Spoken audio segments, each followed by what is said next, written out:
Hi friends, welcome back to my channel Ramya's world. నేను మీ రమ్యాని. ఈరోజు నేను మరొక అద్భుతమైన పచ్చడితో మీ ముందరకు వచ్చేసాను. అదేంటంటే పుదీనా నిలవ పచ్చడి.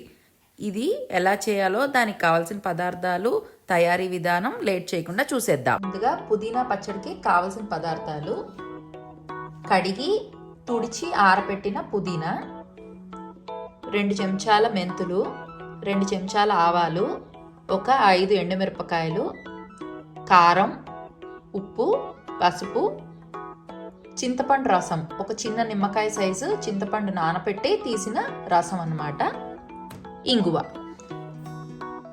తయారు చేయడానికి ఆయిల్ కూడా. ఇప్పుడు దాన్ని ఎలా తయారు చేయాలో చూసేద్దాం.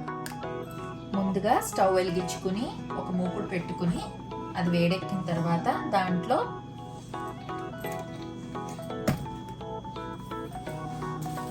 మనం ముందుగా తీసుకున్న మెంతులు, ఆవాలు, ఎండుమిరపకాయలు ఇవి ఇందులో వేసేస్తున్నాం. వేసుకుని వీటిని డ్రై రోస్ట్ చేసుకోవాలి.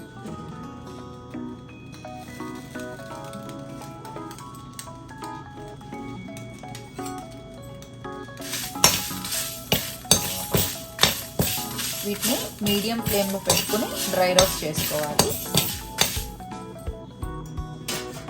మనం వేసిన మెంతులు, ఆవాలు బాగా వేడిపోయేవి, చిటపట్లాడుతున్నాయి. ఈ వేడికి సరిపోతుంది. దీన్ని స్టవ్ ఆఫ్ చేసేసి ప్లేట్లోకి తీసుకుని చల్లార్చుకుందాం. ఇప్పుడు అదే మూకుడులో వేడెక్కిన తర్వాత కొద్దిగా ఆయిల్ వేస్తున్నాను. ఒక 3 గెరిట్లలాగా వేసాను అన్నమాట. ఇప్పుడు మనం పుదీనాని వేయించుకుందాం. ఇది ముందుగా శుభ్రం చేసి ఆరబెట్టిన, అంటే కడిగి టవల్ మీద వేసి ఆరబెట్టిన పుదీనా అన్నమాట.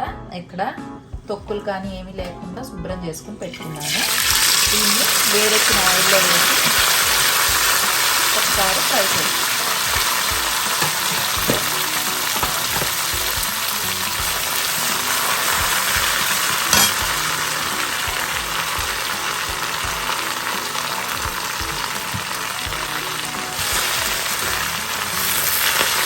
పుదీనా ఎక్కువసేపు టైం పట్టదు. జస్ట్ ఒక మీడియం ఫ్లేమ్లో పెట్టుకుని ఒక 2 మినిట్స్ పాటు వేయించుకుంటే దాంట్లోని తడి ఆరిపోతుంది.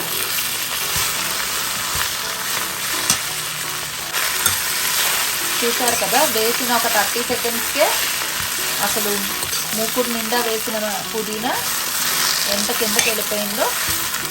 ఆకుకూర ఏదైనా ఇంతే కదా, వేడి తగలంగానే దగ్గరగా అయిపోతుంది. సో క్వాంటిటీ వేసినప్పుడు అంత ఎక్కువగా అనిపించింది, కానీ ఇప్పుడు మొత్తం అంతా కలిపితే ఒక కప్పుడు పుదీనా అయిపోయింది.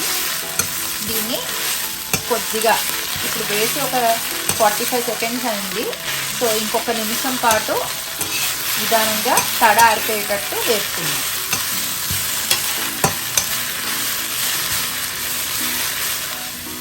రెండు నిమిషాల పాటు వేపితే మన పుదీనా అంతా దాదాపుగా ఫ్రై అయిపోయింది. తడ ఎక్కడా లేకుండా ఆయిల్లో ఇలా ఫ్రై చేసేస్తున్నాము. దీన్ని స్టవ్ ఆఫ్ చేసేసి పూర్తిగా చల్లారనిచ్చేద్దాం. ఒక 10 నిమిషాలు పక్కన పెట్టేస్తే ఇది పూర్తిగా చల్లారిపోతుంది. ఇప్పుడు స్టవ్ ఆఫ్ చేసేసుకుని దాని ప్లేట్లోకి తీసుకుందాం. ఇప్పుడు అదే మూకుట్లో మళ్ళీ కొద్దిగా ఆయిల్ వేస్తున్నాను. ఎక్కువ అవసరం లేదు, ఒక గెరిటెడు ఆయిల్ వేసి ఇది కాస్త వేడెక్కిన తర్వాత మనం ముందుగా నానబెట్టి తీసుకున్న చింతపండు రసం ఉంది కదా, చింతపండు రసం ఇదిగోండి. ఇది కాస్త పల్చగానే ఉన్నది. దీన్ని ఈ ఆయిల్లో వేసి ఒక్కసారి బాగా ఉడికించుకున్నాం.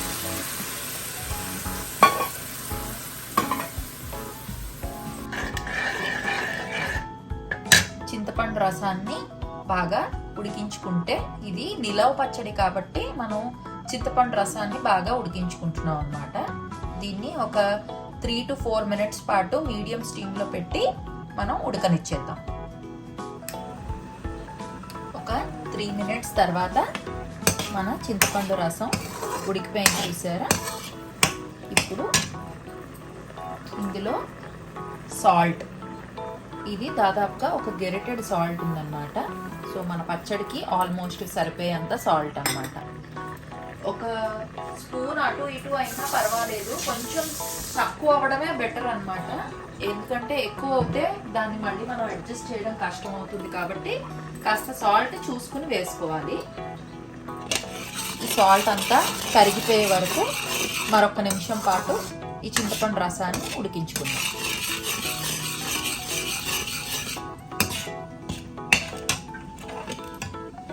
ఇప్పుడు ఇందులోనే సరిపడా పసుపు వేస్తున్నాను, ఒక హాఫ్ స్పూన్ పసుపు. మన చింతపండు రసంలో సరిపడా ఉప్పు పసుపు వేసుకుని ఇంకొక నిమిషం ఉడకనిస్తే సరిపోతుంది. దీన్ని స్టవ్ ఆఫ్ చేసుకుని మిగిలిన ప్రాసెస్ కంటిన్యూ చేద్దాం. ఇప్పుడు మన చింతపండు రసం పూర్తిగా ఉడికిపోయింది. మనం వేసిన ఉప్పు పసుపు కూడా ఇందులో బాగా మిక్స్ అయిపోయాయి. సో ఇప్పుడు స్టవ్ ఆఫ్ చేసేస్తున్నాను. ఆఫ్ చేసేసి దీన్ని కూడా కొద్దిసేపు ఆవిరి మళ్ళనిచ్చేద్దాం. పూర్తిగా చల్లారిన మన మెంతులు ఆవాలు ఉన్నాయి కదా, వీటిని మిక్సీ చేసుకుందాము. దీన్ని ఫైన్ పౌడర్ కింద మిక్సీ చేసుకోవాలి. ఇప్పుడు ఇదే మిక్సీ జార్లో మనం ముందుగా వేయించి పెట్టుకున్న పుదీనా ఉంది కదా, ఇది పూర్తిగా చల్లారిపోయింది. దీన్ని కూడా ఇందులోకి వేసుకుని, దీన్ని ఎక్కువ ఫైన్ పేస్ట్ అవసరం లేదు, జస్ట్ పల్స్ మోడ్లో ఒక 2-3 సార్లు తిప్పితే మనకు సరిపోతుంది. కొంచెం కచ్చా పచ్చాగానే ఉండాలి, మరీ పేస్ట్ అయిపోతే బాగోదు. సో దీన్ని కూడా ఒకసారి మిక్సీ చేసుకుందాం. చూసారు కదా, ఇలాగా కచ్చా పచ్చాగా మిక్సీ చేసుకున్నాను. ఇప్పుడు నెక్స్ట్ ప్రాసెస్ ఏంటో చూపిస్తాను. ఇప్పుడు మనం ముందుగా ఉడికించి పెట్టుకున్న చింతపండు రసం ఉంది కదా, అందులోనే ఈ మిక్సీ చేసిన పుదీనాను వేసేస్తున్నాను.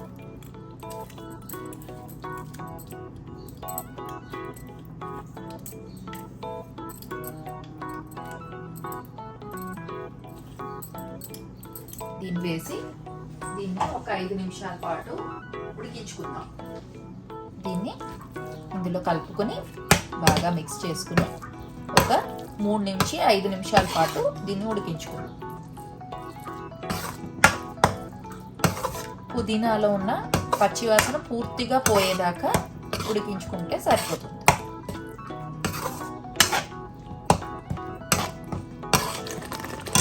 ఒక 3 to 4 మినిట్స్ పాటు ఉడికింది. మన పుదీనా అంతా ఈ చింతపండు రసంలో బాగా మగ్గిపోయింది. ఇప్పుడు దీన్ని పక్కకు పెట్టేద్దాం. ఇప్పుడు స్టవ్ పైన మరో ప్యాన్ పెట్టి ఇందులో వేడెక్కిన తర్వాత ఆయిల్ వేస్తున్నాను. ఒక కప్పుడు ఆయిల్ దాకా పడుతుంది అనమాట. సో ఈ ఆయిల్ని కొద్దిగా వేడెక్కిన తర్వాత కొద్దిగా ఆవాలు వేసుకుని,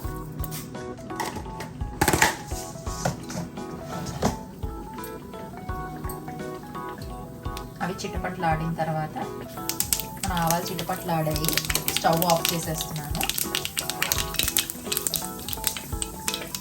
ఆఫ్ చేసేసి ఇందులో ఇంగు వేసుకున్నాను. కొంచెం ఇంగు ఎక్కువగానే పడుతుంది, మంచి గుబాళి వస్తుంది. ఇప్పుడు ఇందులో స్టవ్ ఆఫ్ చేసుకున్నాకే వేసుకోవాలి. మనం కారం తీసుకున్నాం కదా, ఈ కారం ఇందులో వేసేస్తున్నాను. దాదాపుగా ఇది 1 కప్పుడు కారం అన్నమాట. సో ఇది మనం ముందుగా వేయించి పెట్టుకున్న ఆవాలు మెంతులు పొడి అన్నమాట. సో దీన్ని కూడా ఇందులో వేసేసి దీన్ని ఆయిల్లో ఒక్కసారి మిక్స్ చేసుకుని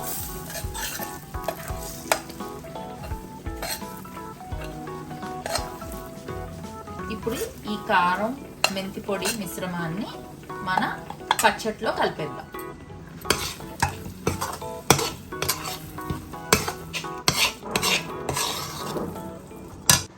చూసారు కదా, ఇలాంటి ఎయిర్ టైట్ కంటైనర్లో పూర్తిగా చల్లారిన తర్వాత తీసి మనం పెట్టుకుంటే కనుక తడి తగలకుండా చెమ్మ చేరకుండా ఉంటే దాదాపుగా 2 నుంచి 3 నెలల వరకు ఫ్రెష్గా ఉంటుంది. వేడి వేడి అన్నంలోని 1 స్పూన్ పచ్చడి వేసుకుని కొద్దిగా నెయ్యి వేసుకుని తింటే అమోఘంగా ఉంటుందంటే నమ్మండి. చూసారా, ఈ రెసిపీ నేను చేసిన ఈ రెసిపీ మీ అందరికీ నచ్చిందని ఆశిస్తున్నాను. మరోసారి మరో వీడియోలో మళ్ళీ కలుద్దాం. అందాక this is Ramya signing off. Bye.